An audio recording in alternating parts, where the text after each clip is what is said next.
안녕하세요, 강민철입니다. 자, 이번 시간과 다음 시간에 더불어서 이 응용 계층에 대해서 자세히 알아보도록 하겠습니다. 개발자 입장에서 가장 중요하게 다루어지는 부분이 이 응용 계층, 조금 더 구체적으로는 이 HTTP 관련된 개념과 프로토콜이 중요하거든요. 그래서 이번 시간에는 이 응용 계층 관련된 개념들이 어떤 것들이 있는지, 그리고 HTTP 프로토콜에 대한 기초를 설명드리도록 하겠습니다. 자, HTTP에 대해서 제대로 이해하시려면은 일단 이 두 가지를 먼저 이해하셔야 됩니다. 하나는 DNS고요. 또 하나는 URI 혹은 URL입니다. 일단 이 DNS부터 알아보도록 하죠. 여러분들 도메인 네임이라는 용어 많이 들어보셨죠? 이 도메인 네임은 호스트의 IP 주소와 대응되는 문자열 형태의 호스트를 특정할 수 있는 정보를 도메인 네임이라고 합니다. 우리가 앞선 시간까지 호스트를 특정하기 위해서 IP 주소를 이용한다 라고 말씀을 드렸었는데요. 일반적으로 네트워크를 통신할 때 내가 통신하고자 하는 모든 호스트의 IP 주소를 다 외우고 있기란 조금 번거롭죠, 그쵸? 그래서 그 호스트를 특정할 수 있는 정보를 조금 더 기억하기 쉽게끔 하기 위해서 IP 주소와 대응되는 문자열 형태의 정보가 필요하게 됐는데, 그게 바로 도메인 네임이다 라고 보시면 되겠습니다. 자, 도메인 네임과 그에 대응되는 IP 주소는 네임 서버 혹은 DNS 서버라고 하는 특별한 서버에서 관리가 됩니다. 조금 이따가 이 DNS 서버에는 어떤 종류가 있는지에 대해서도 말씀드려 보도록 하겠습니다. 그래서 일반적으로 도메인 네임을 기반으로 특정 호스트와 정보를 주고받기 위해서는 그 도메인 네임에 대응되는 IP 주소가 무엇인지를 알아내야 합니다. 그리고 그를 위해서 이 DNS 서버에 이 도메인 네임을 갖고 있는 호스트의 IP 주소가 무엇이니? 라고 질의하게 됩니다. 이렇게 질의를 하게 되면은 내가 통신을 주고받고자 하는 그 호스트의 IP 주소를 응답받게 될 거예요. 그러면 그 응답받은 그 IP 주소로 통신을 수행하게 됩니다.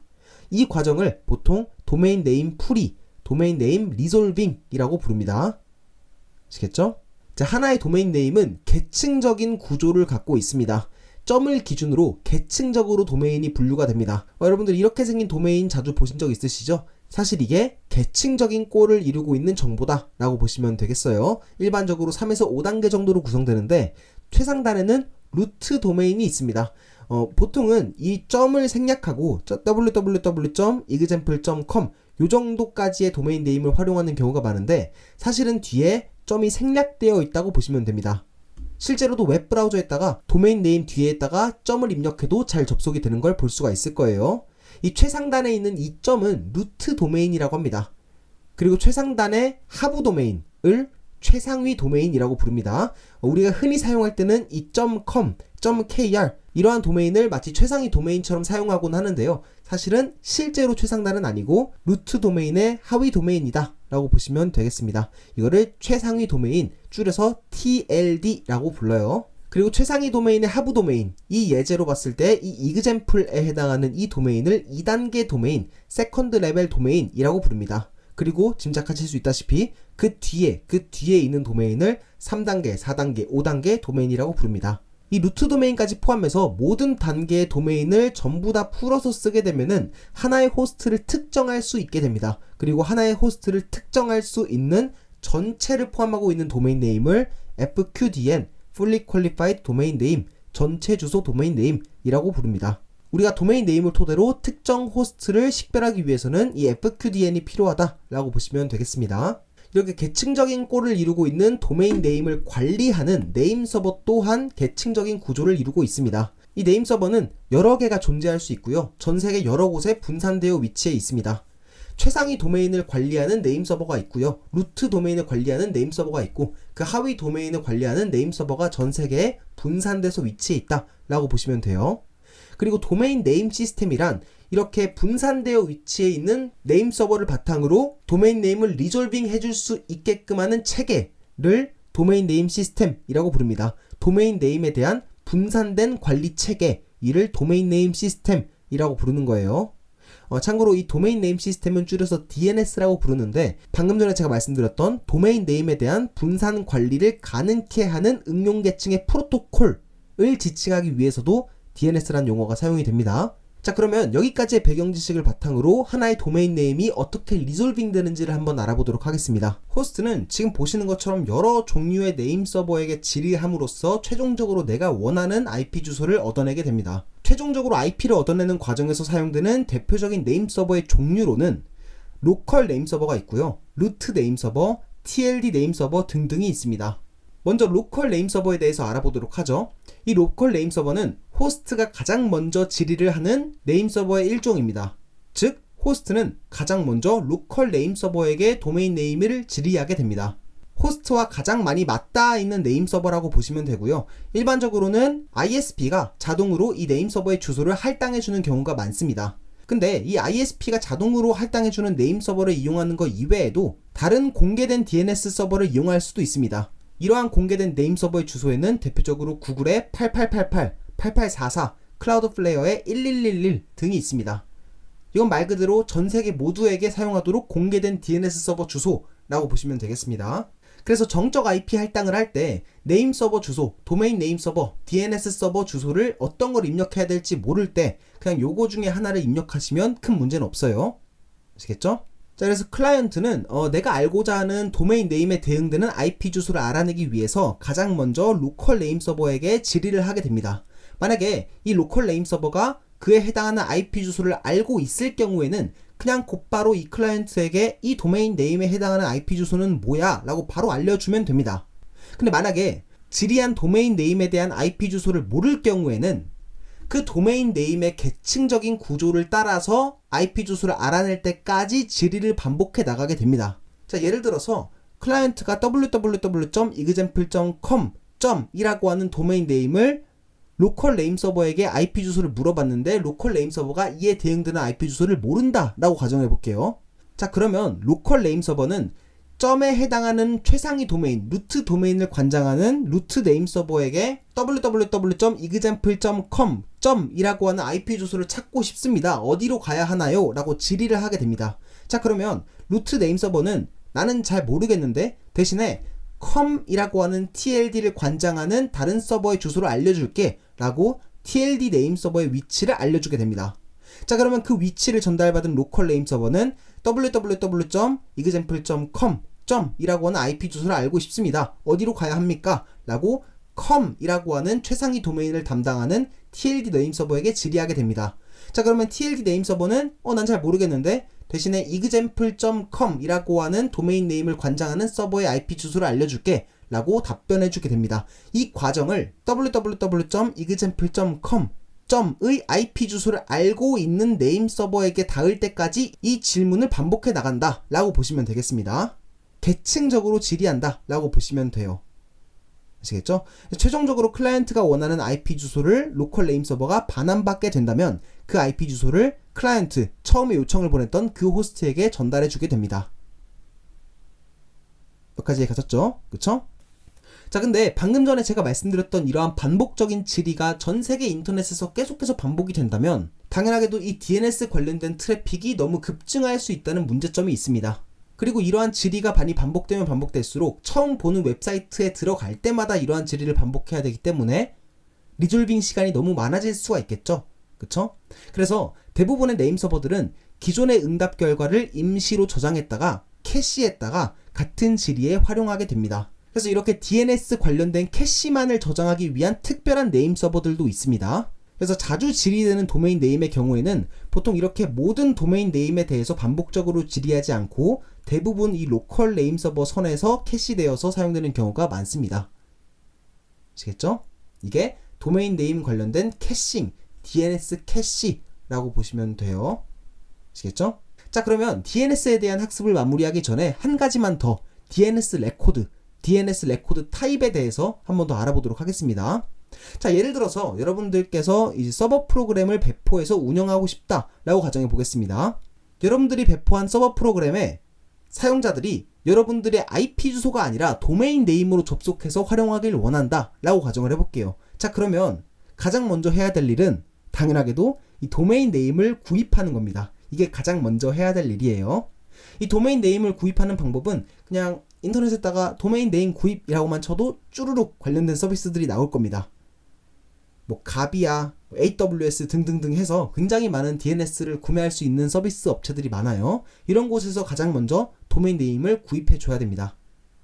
이렇게 도메인 네임을 구입할 수 있는 업체의 경우에는 당연하게도 이를 관리하고자 하는 네임 서버도 같이 운영하는 경우가 많습니다. 그래서 도메인 네임을 구입하셨다면 다음으로 할 일은 여러분들의 서버 IP 주소가 내가 방금 전에 구입한 이 도메인 네임에 대응됩니다 라고 네임 서버에게 알려주는 거를 다음으로 해야 됩니다.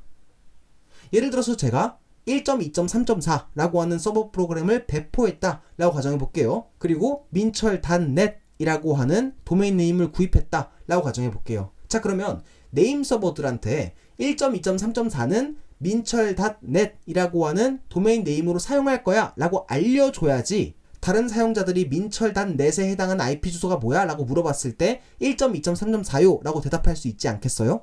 그렇기 때문에 네임 서버에게 내가 구입한 도메인 네임에 대응되는 IP 주소가 무엇인지를 알려줘야 됩니다. 이 밑에 첨부된 사진은 AWS에서 내가 사용하고자 하는 도메인 네임에 대응되는 IP 주소는 무엇입니다 라고 등록하는 과정을 담은 사진이라고 보시면 되겠습니다. 그리고 우리가 네임 서버에게 알려주는 도메인 네임과 IP 주소와 관련된 이 정보를 DNS 레코드라고 부릅니다. DNS 레코드. 도메인 서버가 알고 있어야 하는 우리 서버에 대한 도메인 네임 관련된 정보 하나, 이거를 DNS 레코드라고 불러요.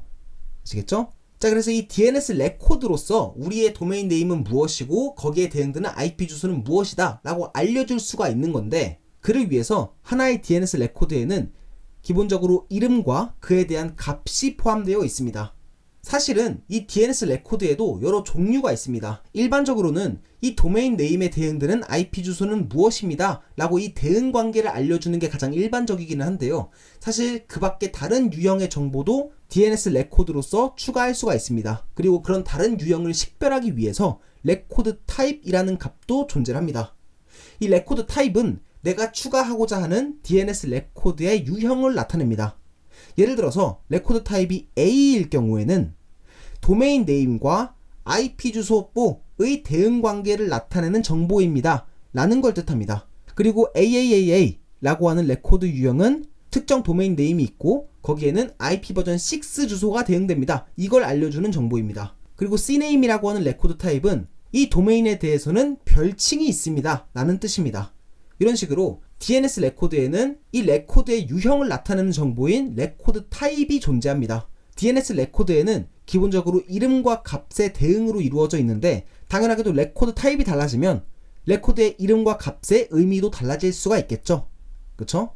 자, 예를 들어서 한번 알아보도록 하죠. 예를 들어서 레코드 타입이 A이고 이름과 값에 example.com 1.2.3.4가 대응되어 있다 라고 가정해 볼게요.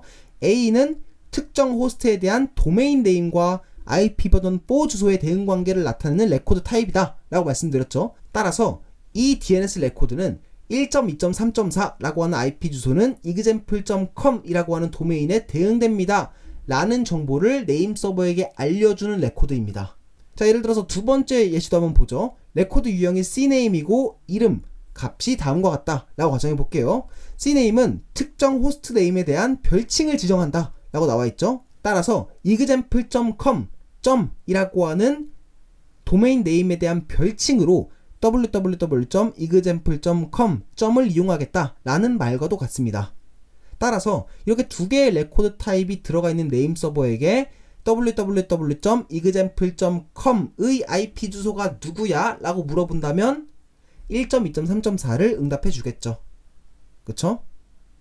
자, 여기 TTL이라고 있죠? 이 TTL은 아까 말씀드렸던 이 DNS 캐시가 남아있는 시간을 의미합니다. 이 TTL만큼 DNS 캐시를 남기겠다 이 뜻이에요. 아시겠죠? 자, 여기까지 DNS에 대한 간략한 배경 설명을 드렸습니다. 자, 그렇다면 이번에는 자원 그리고 URI와 URL에 대해서 알아보도록 하겠습니다. 이 자원이라고 하는 용어는 운영체제 시간 때도 배웠었죠. 그쵸? 네트워크에서도 이 자원이라는 용어는 굉장히 자주 잘 사용되는 용어 중에 하나입니다. 이 자원이란 네트워크상의 메시지를 통해서 주고받는 최종 대상을 의미합니다. 예를 들어서 내가 네트워크상으로 HTML 파일을 주고받는다 라고 하면은 내가 주고받고자 하는 자원의 종류는 HTML 파일인 거예요. 마찬가지로 이미지, 동영상, 텍스트 파일 모두가 자원의 대상이 될 수가 있습니다. 즉, 자원이란 두 호스트가 네트워크를 통해서 송수신하는 대상을 의미한다 라고 보시면 되겠습니다. 자, 네트워크를 통해서 송수신하는 대상, 즉 자원의 종류는 굉장히 많고 우리는 네트워크를 통해서 어떤 정보를 주고받을 때 특정 자원을 식별할 수 있어야겠죠. 그쵸? 호스트의 위치를 특정하는 것과는 별개로 특정 자원도 식별할 수 있어야 되지 않겠어요? 그쵸? 이렇게 자원을 식별하기 위한 정보가 바로 URI라고 보시면 되겠습니다. Uniform Resource Identifier, 줄여서 URI라고 보시면 되겠습니다. 자원을 식별하는 어떤 통일된 방식, 표현 방식을 URI라고 불러요. 자, 이 URI에는 두 개의 종류가 있습니다. 하나는 위치를 기반으로 자원을 식별하는 방법이 있고요. 이름을 기반으로 자원을 식별하는 방법이 있습니다. 그리고 위치를 기반으로 자원을 식별하는 정보를 URL이라고 부르고요. 이름을 기반으로 자원을 식별하는 정보를 URN이라고 부릅니다. 그리고 짐작하시겠지만 오늘날 인터넷 환경에서 더 많이 사용되는 URI의 세부 종류는 URL이라고 보시면 되겠습니다. 그래서 이 URL에 대해서 조금 더 자세히 알아보도록 할게요. 이 URL은 다음과 같은 형식을 이루고 있습니다. Scheme, Authority, Path, Query, 그리고 Fragment 이렇게 이루어져 있습니다. 여기서 첫 번째, Scheme은 자원에 접근하는 방법을 의미합니다. 일반적으로는 사용되는 프로토콜이 명시가 돼요. 예를 들어서 HTTP로 어떤 자원에 접근하고자 한다 라면은 http example.com 이런 식으로 자원에 접근하는 방법을 명시하게 됩니다. 근데 꼭 여기에 네트워크 프로토콜만 명시할 수 있는 건 또 아닙니다. 예를 들어서 뭐 크롬 이런 것들도 있어요. 아시겠죠? 일반적으로는 가장 많이 사용되는 거는 프로토콜이다 라고 보시면 되겠습니다. Authority의 경우에는 호스트를 특정하는 정보가 명시가 됩니다. 호스트와 그 어플리케이션을 특정하는 정보가 이 Authority에 명시된다 라고 보시면 돼요. 콜론 뒤에 포트 번호를 명시할 수 있다 라는 점은 지난 시간 때 말씀을 드렸죠. 그쵸? 포트 번호는 생략이 가능합니다. 아시겠죠? 이 패스는 자원이 위치한 경로를 의미합니다. 슬래시를 최상위 위치라고 가정을 하고 또 슬래시로 위치를 구분하게 됩니다. 예를 들어서 HTTP 프로토콜로 접근 가능한 example.com의 자원 중에서 여기에 위치한 자원은 다음과 같이 http example.com/home/images/a.png 이렇게 표현한다 라고 보시면 돼요. 아시겠죠? 자, 쿼리는 이제 개발을 하시다 보면 되게 자주 접하시게 될 이 URL의 구성 요소 중에 하나인데요.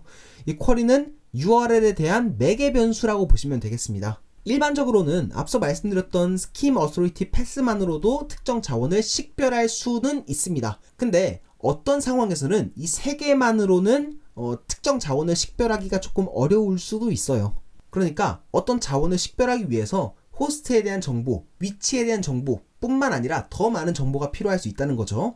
자, 예를 들어서 이런 상황을 한번 생각해보죠. 가장 대표적인 상황으로는 검색을 꼽을 수가 있습니다. 예를 들어서 /search라고 하는 위치에 있는 자원들 중에서 로케이션이 서울이고 룸수는 2이고 사이즈는 100이고 민 프라이스는 20만 인 자원들만 식별하고 싶다 라고 가정해 볼게요. 자, 그렇다면 이러한 자원은 Scheme, Authority, Path 이 세 개의 구성 요소만으로는 식별하기 어렵겠죠. 그쵸? 뭔가 추가적인 정보가 더 필요할 수가 있겠죠. 이럴 때 사용되는 정보가 바로 쿼리라고 보시면 되겠습니다. 쿼리 문자열, 쿼리 파라미터 등등이라고도 불립니다. 자, 예를 들어서 두 번째 예제도 한번 보죠. example.com/search에 위치한 자원들 중에서 여기서 얻을 수 있는 자원들 중에서 카테고리는 북스고 브랜드는 한빛이고 디스카운트는 true고 sorted는 다음과 같은 특정 자원들에 접근하고 싶을 때 이런 URL로 식별할 수가 있습니다. 그리고 짐작하실 수 있다시피 이 쿼리는 여러 개 있을 수가 있습니다. 그리고 여러 개의 쿼리는 는으로 구분될 수 있습니다. 자, 마지막으로 프래그먼트도 한번 알아보도록 하겠습니다. 이 프래그먼트는 자원의 일부분, 자원의 한 조각을 나타내기 위해서 사용을 합니다. 가장 대표적으로는 HTML 파일의 특정 한 부분을 식별하기 위해서 사용되는 경우가 많습니다. 자, 예를 들어서 다음과 같은 URL이 있었다고 가정을 해볼게요. 이 URL은 HTML 자원을 가리키고 있는 URL입니다. 하지만 이 HTML 자원 그 자체가 아니라 이 HTML 자원의 일부분, 특정 부분을 식별하고 싶을 때가 있을 수가 있습니다. 그럴 때 프래그먼트를 사용할 수가 있어요. 당장 이 두 개의 URL을 인터넷에다가 접속해 봤을 때 이거는 HTML 그 자체를 가리키기 때문에 HTML의 첫 부분이 나오지만 이거는 그 HTML 자원의 섹션 1.1.2라고 하는 특정 부분을 가리키고 있기 때문에 그 특정 부분으로 브라우저가 이동하는 것을 볼 수가 있을 겁니다. 이렇게 HTML 자원, 특정 자원의 특정 부분을 가리키기 위해서 프래그먼트라고 하는 URL 구성 요소가 사용된다 라고 보시면 되겠습니다. 자, 참고로 URL은 URL처럼 오늘날 많이 사용되고 있지는 않지만 이 또한 장점을 갖고 있습니다. 어떤 장점이냐면 위치가 변하더라도 언제든지 자원을 식별할 수 있다라는 장점이 있어요. 이 URL 같은 경우에는 위치가 바뀌게 되면, 자원의 위치가 바뀌게 되면 더 이상 그 자원을 식별할 수가 없게 됩니다. 예를 들어서 이 a.png라고 하는 자원이 images라고 하는 경로가 아니라 /home/a.png로 자원의 위치가 옮겨졌다면 더 이상 이러한 URL로 a.png를 표현할 수가 없습니다. 이게 URL의 태생적인 한계라고 볼 수 있어요. 하지만 URL은 자원의 이름을 기반으로 특정 자원을 식별하는 방법이기 때문에 자원의 위치와 무관하게, 자원에 접근하는 방식과 무관하게 특정 자원을 식별할 수 있다라는 장점이 있다라고 기억해 두시면 되겠습니다. 아시겠죠? 이 URL에 대해서 기억해 주실 때에는 이 URL의 단점을 같이 기억해 주시면 좋습니다. 아시겠죠? 자, 여기까지 HTTP를 배우기 위한 배경 지식, DNS와 자원, 그리고 URI와 URL에 대해서 설명드렸습니다. 자, 그러면 본격적으로 이 HTTP 프로토콜에 대해서 학습해 보도록 하겠습니다. HTTP 프로토콜과 관련해서 가장 중요한 것은 이 HTTP 프로토콜의 특징입니다. 이 네 가지는 사실상 외워두셔도 좋을 정도로 아주 중요한 특징이거든요. 하나씩 한번 읽어볼게요. HTTP 프로토콜은 어떤 특징이 있냐면 요청과 응답을 기반으로 동작한다는 특징이 있습니다. 따라서 요청 응답 기반의 프로토콜이라고 볼 수가 있어요.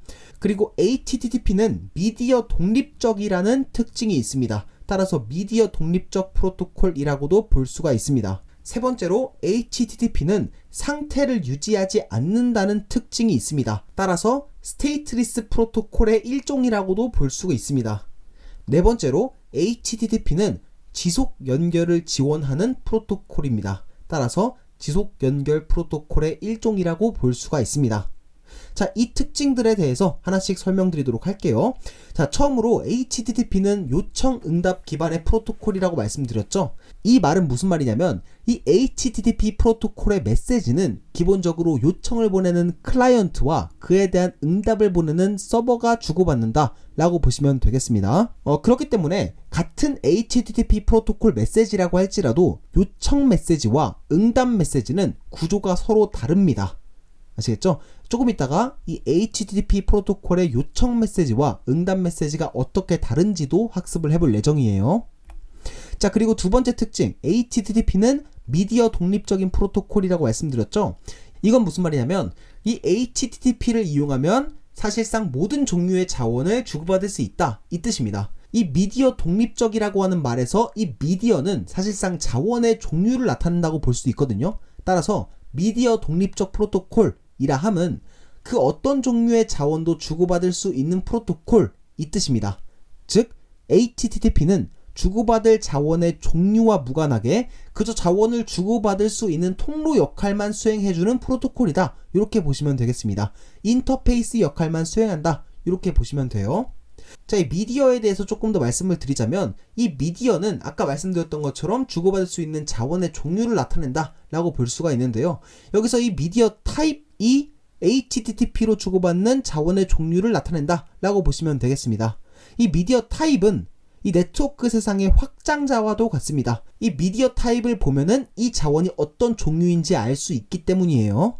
이 미디어 타입은 어떻게 표기하냐면 타입 슬래시 서브 타입, 이런 형식으로 미디어 타입을 표기를 합니다. 여기서 타입은 주고받는 자원의 유형, 즉 데이터의 유형을 나타내고요. 서브 타입은 이 타입에 대한 세부 유형을 나타냅니다. 예를 들어서 대표적으로 주고받을 수 있는 미디어 타입에는 이런 것들이 있습니다. 예를 들어서 텍스트 플레인 이라고 하면은 평문 텍스트 문서 형태의 미디어라고 하는 걸 의미하고요. 텍스트 슬래시 HTML 이라고 한다면 HTML이라고 하는 자원의 종류를 나타낸다 라고 보시면 되겠습니다. 텍스트 CSS, 텍스트 자바스크립트는 각각 CSS 그리고 자바스크립트라고 하는 자원의 종류를 나타낸다 라고 보시면 되겠습니다. 그래서 사실상 이러한 미디어 타입이 약간 네트워크 세상에서 확장자의 역할을 수행한다 라고 보시면 되겠습니다.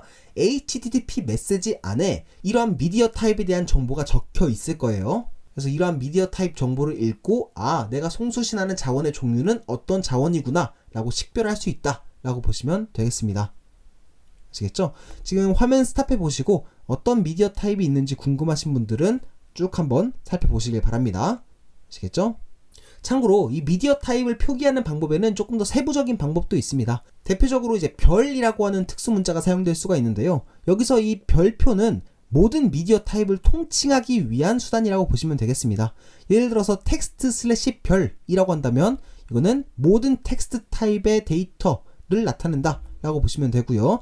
마찬가지로 별 슬래시 별이라고 한다면 모든 미디어 타입을 나타낸다 라고 보시면 되겠습니다.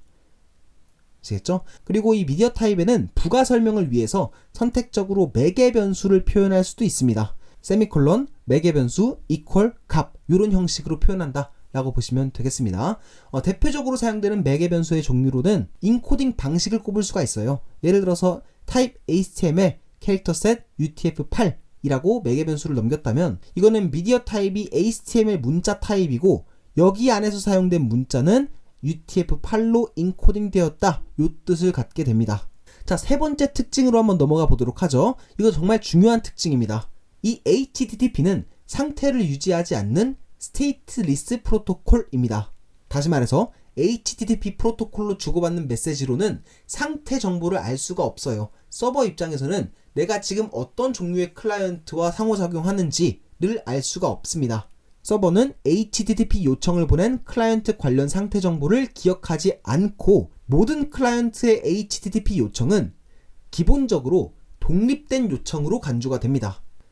똑같은 클라이언트가 한 번, 두 번, 세 번, 네 번 특정 서버에게 HTTP 메시지를 보냈다고 해서 그 서버가 이거 첫 번째, 두 번째, 세 번째, 네 번째 메시지구나 라고 간주하기보다는 각각 다 독립적인 요청으로 기본적으로 간주를 한다는 거예요.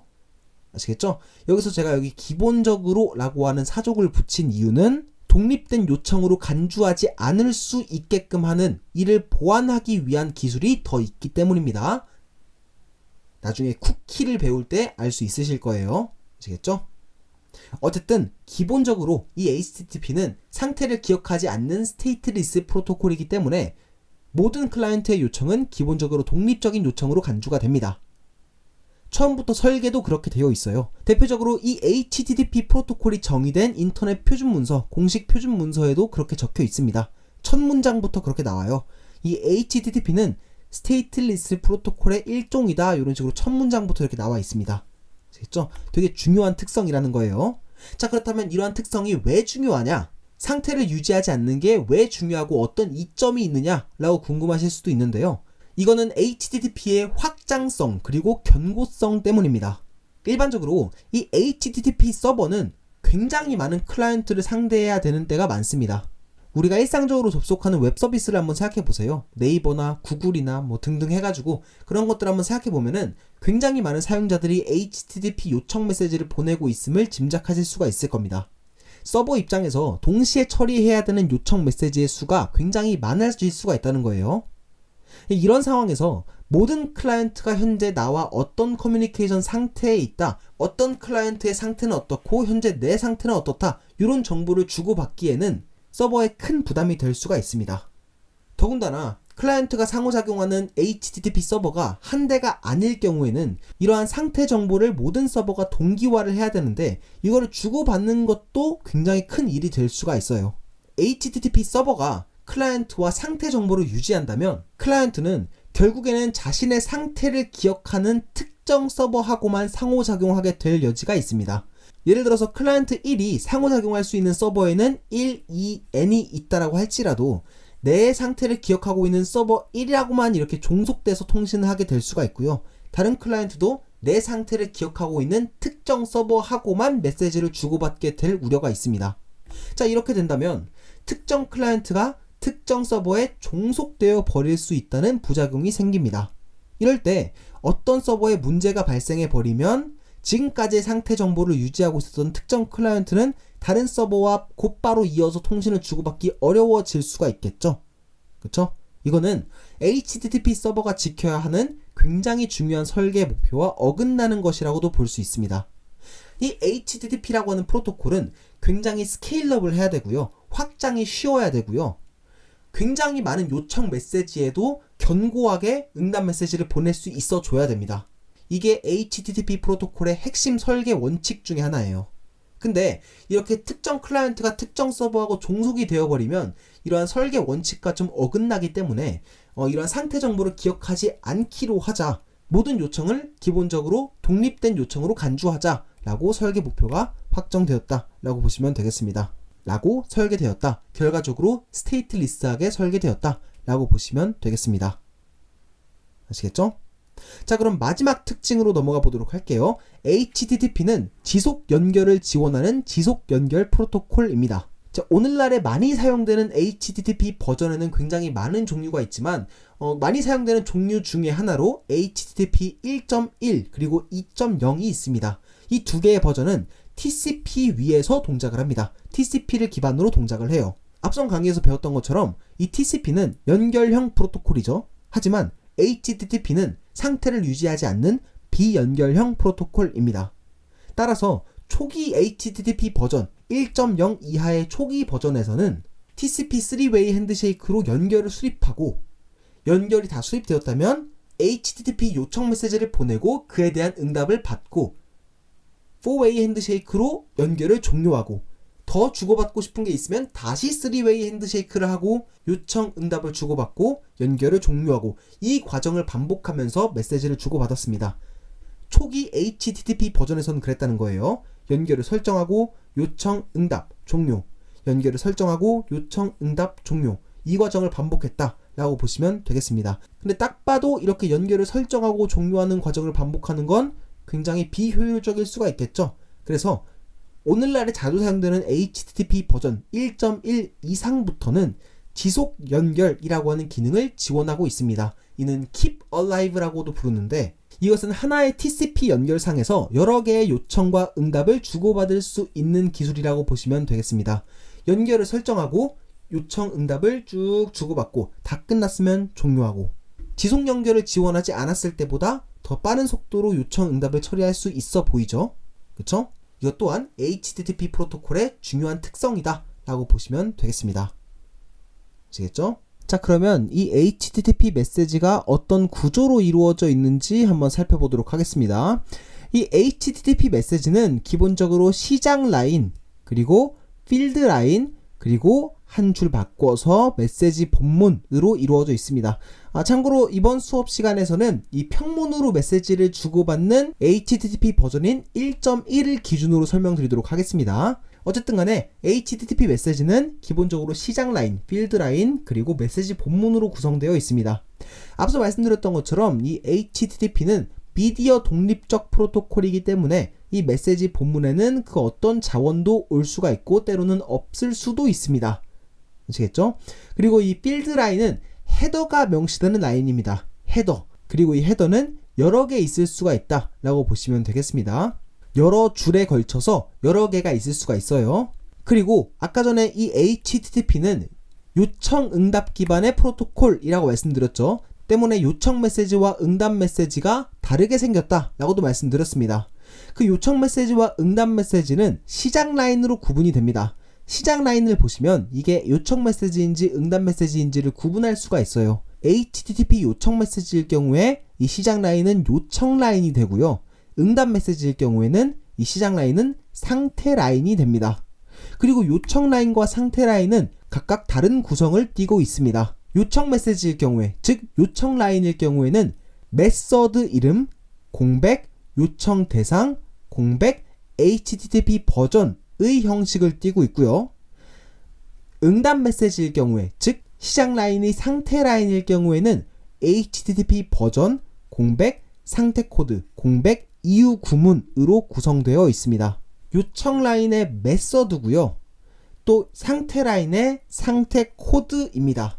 사실 조금 이따가 설명드리겠지만 이 상태 코드는 100개짜리 정수, 3자리 정수거든요. 그리고 이유 구문은 그 3자리 정수가 어떤 뜻인지를 설명해주는 문자열입니다. 따라서 이거는 하나라고 볼 수 있어요.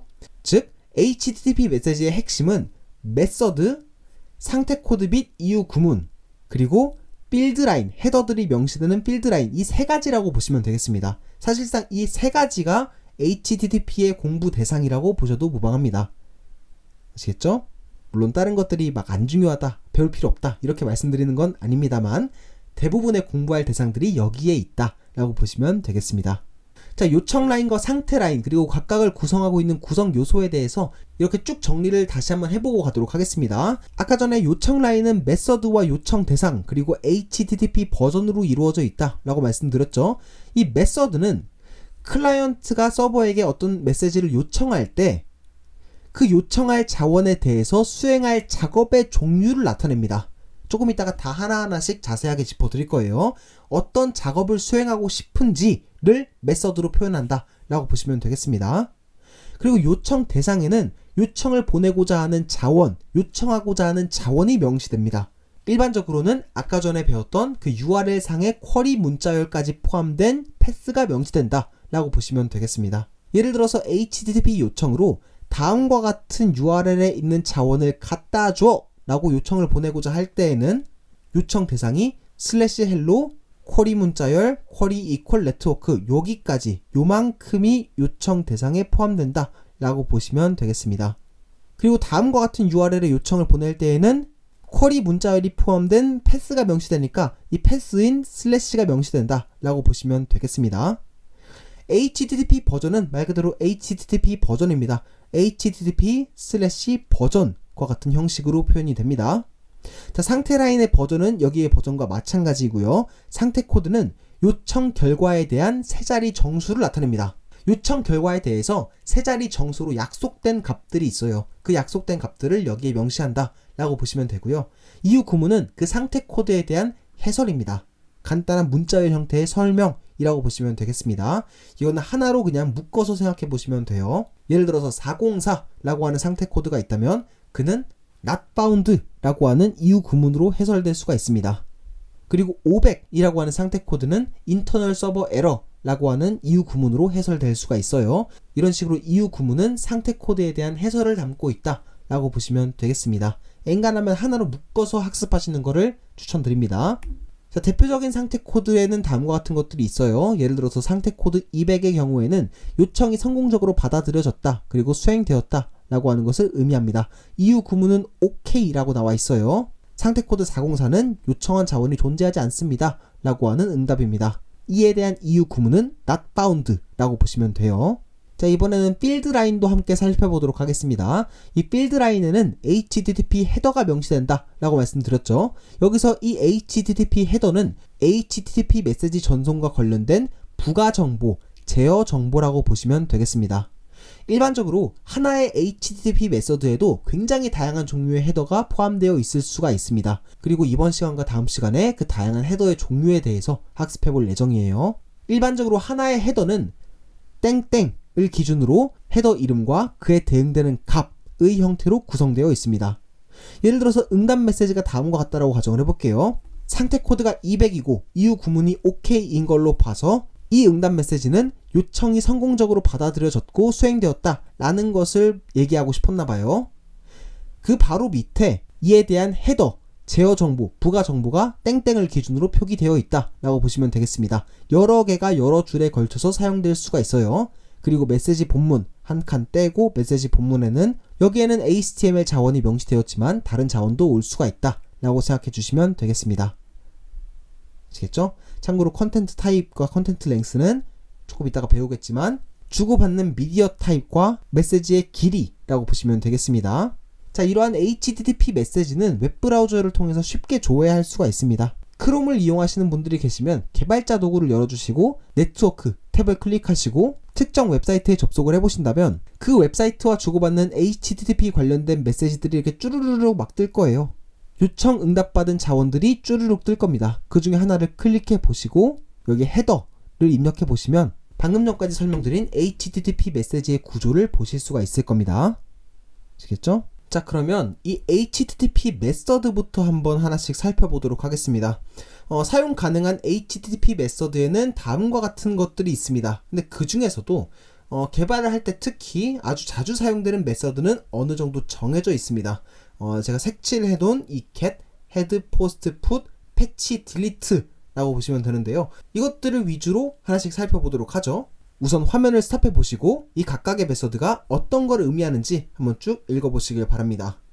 자, 우선 get과 head부터 한번 살펴보도록 하겠습니다. 이 get이라고 하는 메서드는 자원을 갖다 줘 라고 요청하는 메서드와도 같습니다. 특정 자원을 조회하고자 하는 메서드라고 보시면 되겠습니다. 근데 미리 말씀드리겠지만 이거는 조금 더 엄밀하게 정의할 수는 있습니다. 자원을 조회하는 메서드라기보다는 특정 자원의 표현을 조회하는 메서드에 조금 더 가깝긴 하거든요. 근데 이 엄밀한 정의를 이해하시려면은 이 표현이 무엇인지를 이해하셔야 되기 때문에 이건 조금 나중에 다시 한번 설명드리도록 할게요. 표현이 무엇인지 배울 거거든요. 그때 배우기로 하고 지금으로서는 이 get이라고 하는 메서드는 특정 자원을 갖다 줘, 조회하는 메서드다 라고 이해하셔도 큰 무리는 없습니다. 아시겠죠? 이 get이라고 하는 메서드는 아마 우리가 평소에 가장 자주 사용하는 메서드일 거예요. 특정 웹페이지에 접속을 할 때마다 get 요청을 보내는 거라고 보시면 되겠습니다. 특정 웹페이지를 조회할 수 있다라는 것은 우리의 웹브라우저가 그 웹서버에게 너네 웹페이지 좀 갖다 줘 라고 요청한 결과라고 볼 수가 있기 때문이에요. 아시겠죠? 자, head는 get과 똑같습니다. 차이가 있다면 헤더만 갖다 줘 라고 요청하는 메서드입니다. 본문이 없다는 차이점이 있어요.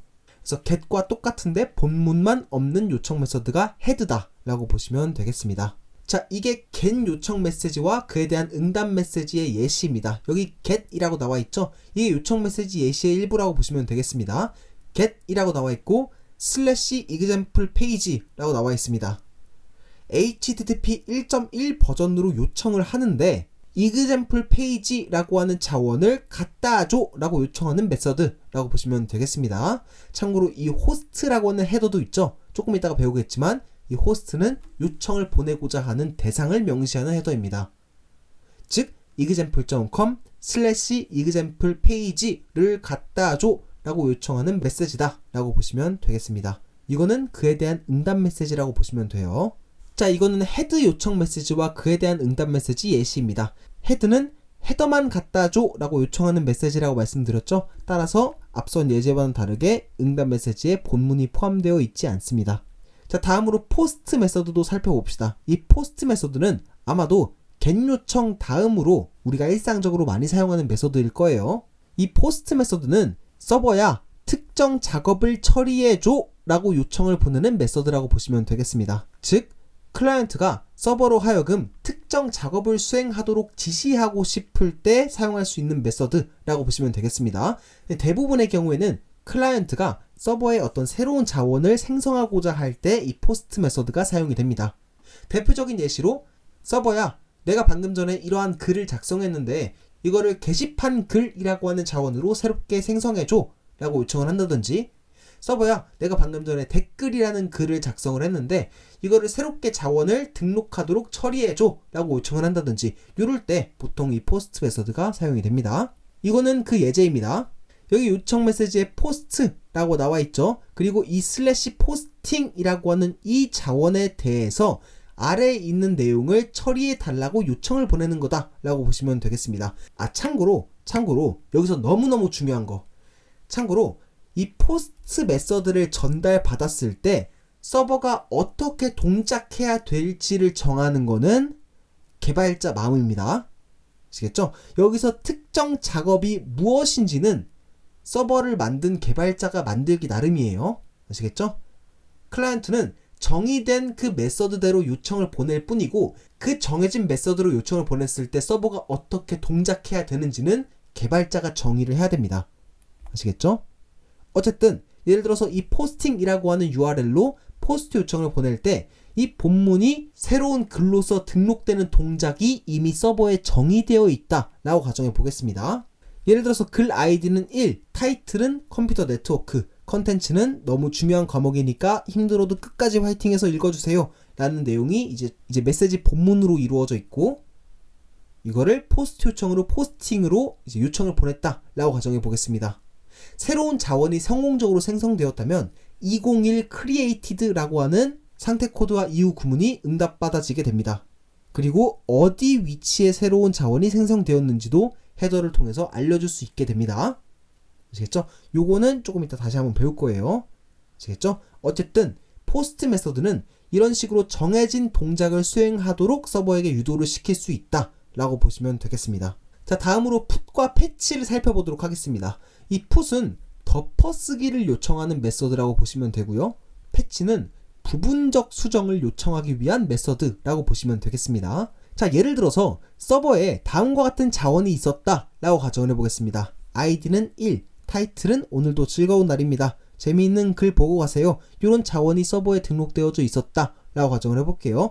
자, 가령 풋 메서드에 다음과 같은 메시지 본문을 포함시켜서 보냈다면 컨텐츠라고 하는 데이터가 아예 없어지고 수정된 제목, 수정된 자원으로 완전히 덮어 써지게 된 자원으로 대체되게 됩니다.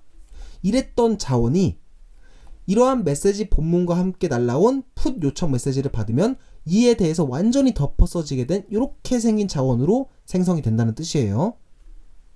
컨텐츠라고 하는 건 아예 없어졌죠? 그쵸? 타이틀은 수정된 제목입니다로 업데이트가 됐고요. 그쵸? 풋은 이렇게 덮어쓰기에 가까운 메서드라고 보시면 되겠습니다. 반면에 패치의 경우에는 부분적 수정에 가까운 메서드이기 때문에 다음과 같은 메시지 본문으로 요청을 보냈다라고 할지라도 부분적으로만 수정된다는 것을 볼 수가 있습니다. 컨텐츠나 아이디는 삭제되거나 덮어 써지지 않는다라고 보시면 되겠습니다. 아시겠죠? 이 풋과 패치의 차이점을 설명드렸습니다. 자, 마지막으로 딜리트도 봅시다. 딜리트는 쉽죠? 특정 자원을 삭제하도록 요청하는 메서드라고 보시면 되겠습니다. 가령 아래에 있는 요청 메시지 예시는 example.com의 텍스트에 a.text라고 하는 특정 자원을 삭제해줘 라고 요청하는 메서드라고 보시면 되겠습니다. 자, 그럼 이번에는 HTTP 응답 메시지에서 사용되는 상태 코드를 하나씩 알아보도록 하겠습니다. 아까 말씀드렸던 것처럼 이 상태 코드는 요청의 결과를 나타내는 세 자리 정수로 표현이 됩니다. 근데 여기서 중요한 특징은 뭐냐면 유사한 결과를 나타내는 상태 코드는 같은 100의 자리 수를 공유한다는 점입니다. 따라서 100의 자리 숫자만 잘 관찰하더라도 내가 보낸 요청에 대한 응답 메시지가 어떤지 짐작할 수가 있습니다. 여기서 200번 때부터 500번 때까지 상태 코드가 주로 자주 사용되는 상태 코드이기 때문에 이것들 위주로 한번 알아보도록 하겠습니다. 잠깐 스탑해 보시고 각각의 상태 코드의 100의 자리 숫자가 어떤 의미인지 한번 쭉 읽어보시길 바랄게요. 자, 200번대 상태 코드부터 하나씩 살펴보도록 하겠습니다. 일단 200부터 한번 볼게요. 200은 OK 라고 하는 이유 구문으로 표현이 되는데요. 이는 요청이 성공했다는 의미입니다. 그리고 201은 created로서 새로운 자원이 생성되었다 라고 하는 것을 의미합니다. 202는 accepted 라는 이유 구문으로서 요청을 잘 받았지만 아직 끝내지는 않았다. 요청은 잘 받았지만 아직 진행 중이다 라는 것을 표현하기 위한 상태 코드입니다. 204는 no content로서 요청은 성공했지만 딱히 본문으로 표시할 거는 없다. 딱히 더 할 말은 없다 라는 뜻입니다. 자, 300번대 상태 코드가 조금 헷갈릴 만한 포인트가 있는 상태 코드입니다. 이거는 리다이렉션 관련된 상태 코드를 나타내는데요. 여기서 리다이렉션이 무엇인지를 이해하시는 것이 중요합니다. 리다이렉션이란 클라이언트가 요청한 자원이 다른 곳에 있기 때문에 요청을 다른 곳으로 이동해야 된다라는 것을 의미하는 상태 코드입니다. 클라이언트가 요청한 자원이 다른 URL에 존재할 수가 있습니다. 그럴 때 서버는 그 요청을 다른 URL로 이동시켜 줄 수가 있어요. 그럴 때 사용하는 게 리다이렉션 300번대 상태 코드라고 보시면 되겠습니다. 서버는 리다이렉션 상태 코드를 보낼 때 이 로케이션이라고 하는 헤더를 통해서 요청한 자원이 위치한 URL로 안내해 줄 수가 있습니다. 그리고 이러한 로케이션 헤더와 함께 300번대 상태 코드를 수신한 클라이언트는 새로운 URL로 재요청을 보내서 새로운 URL에 대한 응답을 받을 수가 있어요. 자, 요거는 이 그림으로 한번 이해를 해보시길 바랍니다. 예를 들어서 클라이언트가 example.com old로 get 요청을 보냈다 라고 가정을 해볼게요. 근데 여기에 있는 자원이 다른 URL로 이동을 해서 리다이렉션이 되었다 라고 가정을 해볼게요. /new로 리다이렉션 되었다 라고 가정해 보겠습니다. 자, 이 리다이렉션 과정은 다음과 같은 도표로 표현할 수가 있습니다. 가장 먼저 클라이언트는 /old로 get 요청을 보내고요. 서버는 300번대 상태 코드를 통해서 /new라는 위치로 자원이 이동했음을 알립니다. 그러면 클라이언트는 이거를 받아들여서 /new로 다시 요청을 보내게 되고 새로운 자원을 응답받게 됩니다. 자, 이러한 과정을 토대로 자원을 받는 게 리다이렉션이라고 보시면 되겠습니다. 자, 대표적인 상백번대 관련된 상태 코드로는 다음과 같은 것들이 있어요. 영구적인 리다이렉션이 있습니다. 그리고 일시적인 리다이렉션이 있어요. 그리고 캐시 관련된 상태 코드가 있습니다. 캐시로 리다이렉션 하는 상태 코드가 있어요. 자, 여기서 301, 308이 영구적인 리다이렉션을 의미하고요. 302, 303, 307이 일시적인 리다이렉션을 의미합니다. 그리고 304는 캐시로 리다이렉트 해라. 캐시와 관련된 상태 코드인데 여기서 304는 조금 다음에 설명드리는 걸로 하고요. 이번 시간에는 일단은 영구적 리다이렉션과 일시적 리다이렉션 요것들을 위주로 한번 살펴보도록 하겠습니다. 일단 쭉 한번 읽어보시겠어요? 자, 우선 영구적인 리다이렉션과 일시적인 리다이렉션이 무엇인지부터 알아야겠죠. 영구적인 리다이렉션은 자원이 완전히 새로운 곳으로 이동해서 경로가 영구적으로 바뀌었다라는 것을 의미합니다. 따라서 클라이언트 입장에서는 기존의 URL을 기억할 필요가 없습니다. 그리고 사실 이 요청에 대한 URL을 기억하는 주체에 클라이언트만 있는 건 아니거든요. 뭐 여러 크롤링 봇이라든지 검색 엔진 등등도 이 URL을 기억하고 있습니다. 계속 수집하고 있어요. 근데 이렇게 영구적인 리다이렉션이 이루어졌을 경우에는 이러한 크롤링 봇이라든지 검색 엔진 등에서 기존의 URL은 더 이상 기억하지 않고 폐기를 하게 됩니다. 영구적으로 경로가 재지정되었기 때문이에요. 하지만 일시적인 리다이렉션은 다릅니다. 임시로 자원의 위치가 변경되었거나 임시로 사용할 URL이 사용되었을 때 사용되는 리다이렉션이 일시적인 리다이렉션입니다. 따라서 검색 엔진을 비롯해서 여러 URL을 기억하는 주체들은 모두 기존의 URL을 기억할 필요가 있습니다. 자, 제가 방금 전에 보여드렸던 300번대 상태 코드를 다시 한번 보도록 할게요. 여기 보면은 301, 308 재요청 메서드가 변경될 수 있음, 재요청 메서드가 변경되지 않음 이라고 나와 있죠. 이건 무슨 말일까요? 클라이언트가 처음으로 보낸 요청 메서드가 get 요청일 경우에는 리다이렉션이 어떻게 되든지 간에 다음으로 보내는 재요청 메서드는 get 요청으로 고정되어 있습니다. 하지만 클라이언트가 처음으로 보낸 요청 메서드가 get 요청이 아니라 포스트처럼 get 요청이 아닌 메시지일 경우에는 다시 보내는 요청 메서드가 변경될 수 있습니다. 조금 애매한 표현이죠. 그쵸? 근데 이게 실제로도 그렇게 정의가 되어 있습니다. 301번 리다이렉션 메시지의 경우에는 두 번째 재요청 메서드가 get 요청으로 변경될 수 있다 라고 정의가 되어 있어요. 이게 301번입니다. 예를 들어서 처음 요청 메서드가 포스트로 보내졌어요. 근데 301번을 받았어요. 그러면 두 번째 보내는 요청 메서드가 get일 수도 있고 포스트로 유지될 수도 있다 이 말입니다. 그래서 이러한 애매모호함을 보완하기 위한 상태 코드가 308이라고 보시면 되겠습니다. 재요청 메서드는 첫 번째 요청 메서드에서 변경되지 않는다. 이게 308이라고 보시면 돼요. 302, 307, 303은 모두 일시적 리다이렉션 관련된 상태 코드입니다. 그렇죠? 여기서 302는 재요청 메서드가 get 요청으로 변경될 수 있는 상태 코드고요. 마치 301처럼 307은 재요청 메서드가 변경되지 않는 상태 코드입니다. 그리고 303은 그냥 get으로 바꾸는 상태 코드입니다. 여기까지 가셨죠? 그쵸? 여기까지 300번대 상태 코드를 알아봤습니다. 자, 그러면 400번대 상태 코드도 한번 알아보도록 하죠. 400번대 상태 코드는 클라이언트에게 에러가 있어서 요청을 처리하지 못했습니다를 나타내는 상태 코드입니다. 대표적인 상태 코드로는 다음과 같은 것들이 있어요. bad request는 요청 메시지 내용이나 요청 메시지 형식 자체에 문제가 있어서 처리가 불가능하다 라는 뜻이고요. unauthorised의 경우에는 인증이 없다는 뜻입니다.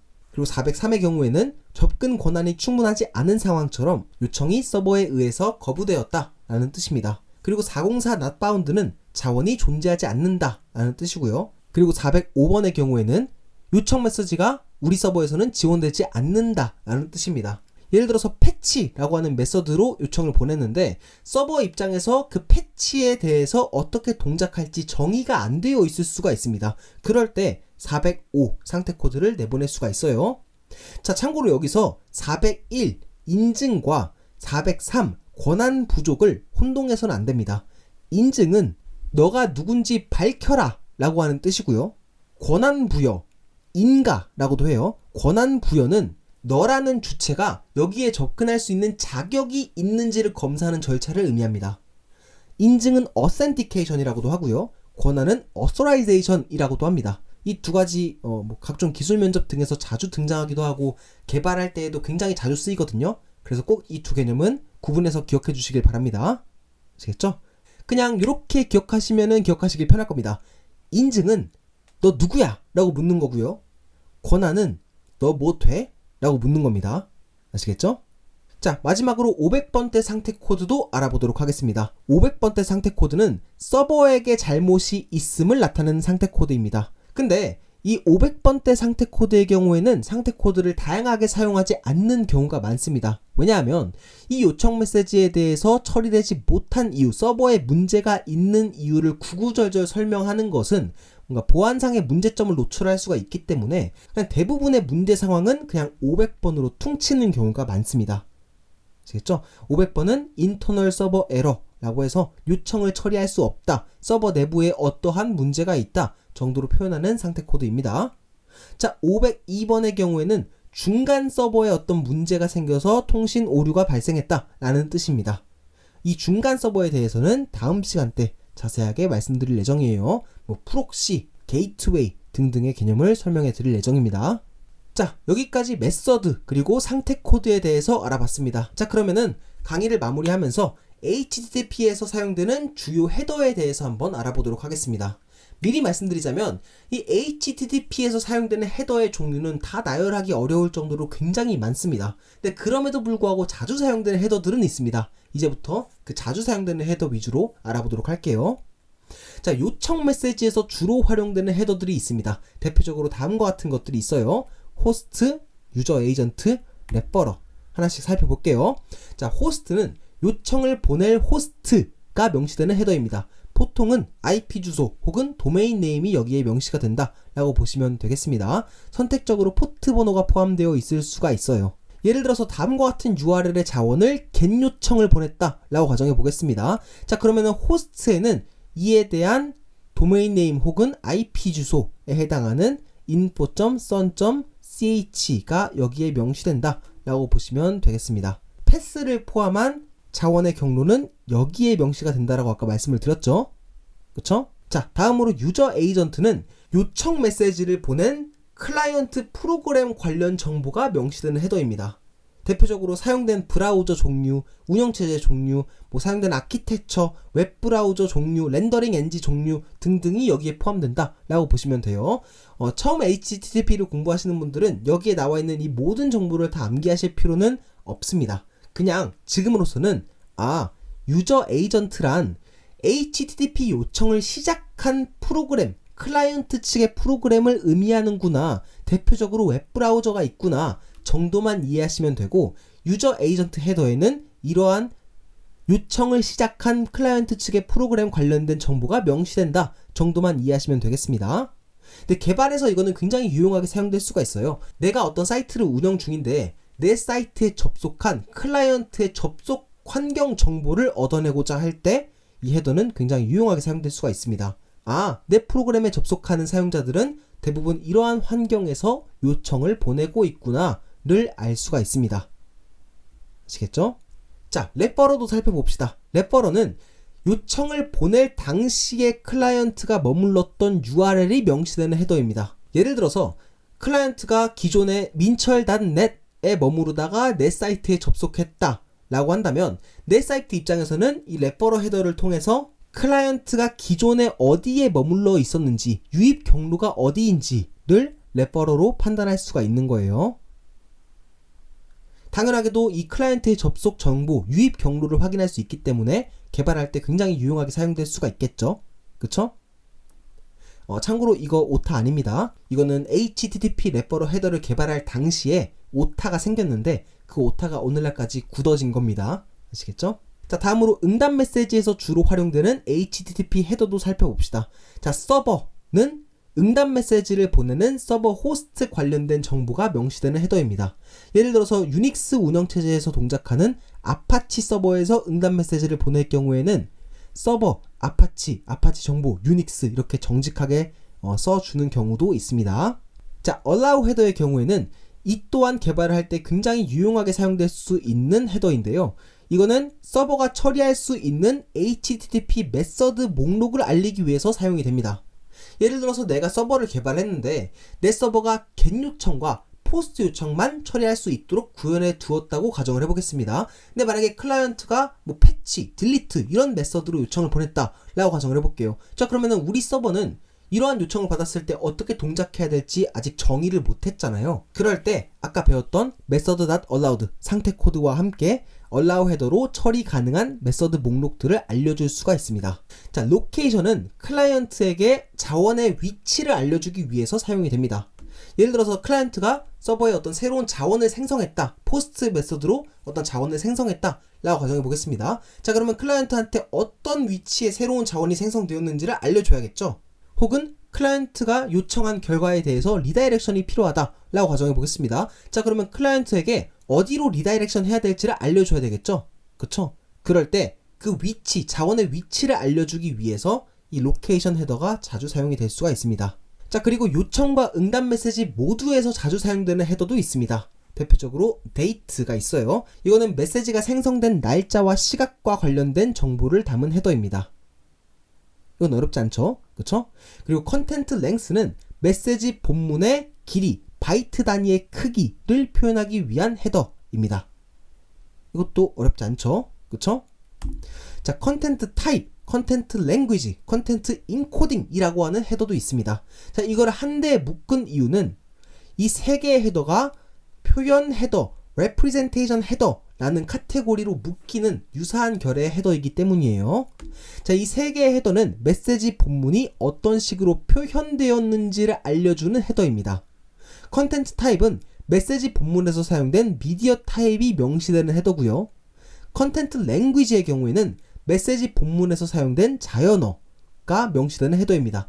이 컨텐트 랭귀지는 이 메시지 본문이 어떤 언어로 작성되었는지를 표현하기 위해서 하이픈으로 여러 태그를 구분한 형태의 정보로 이게 어떤 자연어가 사용되었는지를 표현을 합니다. 한국어가 사용되었는지, 영어가 사용되었는지, 일본어, 중국어, 프랑스어 어떤 언어가 사용되었는지를 이러한 형식으로 표현한다는 거예요. 첫 번째 서브 태그는 특정 언어입니다. 두 번째 서브 태그는 특정 국가입니다. 예를 들어서 영어라고 할지라도 영국 영어, 미국 영어 조금씩 다를 수가 있잖아요. 그리고 잘은 모르지만 예를 들어서 중국어라고 할지라도 조금씩 종류가 다를 수가 있잖아요. 그쵸? 그런 식으로 같은 언어라고 할지라도 국가가 구분되어서 사용되는 경우가 많을 수가 있습니다. 그러한 상황을 방지하기 위해서 두 번째 서브 태그 혹은 그 이하 세 번째 서브 태그 등등이 사용된다 라고 보시면 되겠습니다. 근데 보통은 첫 번째 혹은 두 번째 서브 태그까지만 사용되는 경우가 많습니다. 아시겠죠? 대표적으로 사용되는 서브 태그의 종류입니다. 한국어는 KO, 영어는 EN, 중국어는 ZH, 일본어는 JA 이런 식으로 언어 코드가 사용될 수가 있고요. 두 번째 서브 태그는 국가를 나타낸다고 그랬죠. 그래서 한국에서 사용되는 한국어는 KO-KR 이렇게 표현을 하고요. 미국에서 사용하는 영어는 EN-US 이런 식으로 표현을 합니다. 어떤 식으로 표현하는지 이해 가시겠죠? 그쵸? 이 언어 코드와 국가 코드는 비단 HTTP 메시지뿐만 아니라 개발을 할 때 굉장히 자주 사용되니까요. 꼭 잘 기억해 두시면 큰 도움을 받으실 수 있을 겁니다. 자, 컨텐트 인코딩은 이 메시지 본문이 어떻게 압축되거나 변환되었는지를 나타내는 헤더입니다. 메시지 본문이 때로는 압축될 수도 있고 변환되어 있을 수가 있습니다. 그럴 때 그 압축 방식, 변환 방식을 명시한다 라고 보시면 되겠습니다. 여러 개가 겹쳐서 사용될 경우에는 그냥 순서대로 나열을 합니다. 아시겠죠? 이 각각이 압축 방식, 변환 방식이라고 보시면 되겠습니다. 자, 마지막으로 커넥션 헤더도 살펴보겠습니다. 이 강의 초반부에 HTTP는 지속 연결을 지원하는 프로토콜이다. 지속 연결 프로토콜이다 라고 말씀드렸죠. 그리고 지속 연결은 keep alive라고도 부른다 라고 말씀드렸던 거 기억하시죠? 그 지속 연결 여부를 나타내기 위해서 커넥션 헤더가 주로 사용이 됩니다. 커넥션 keep alive 라고 한다면 지속 연결이 되어 있다 라는 뜻이고요. 연결 종료를 희망할 때는 커넥션 close 이런 식으로 이 커넥션 헤더가 사용될 수가 있습니다. 참고로 이 커넥션 헤더에는 이 두 개뿐만 아니라 이 연결과 관련한 다양한 값들이 사용될 수가 있는데 대부분의 경우에는 이 두 가지가 주로 사용된다 라고 보시면 되겠습니다. 여기까지 이해 가셨죠? 그쵸?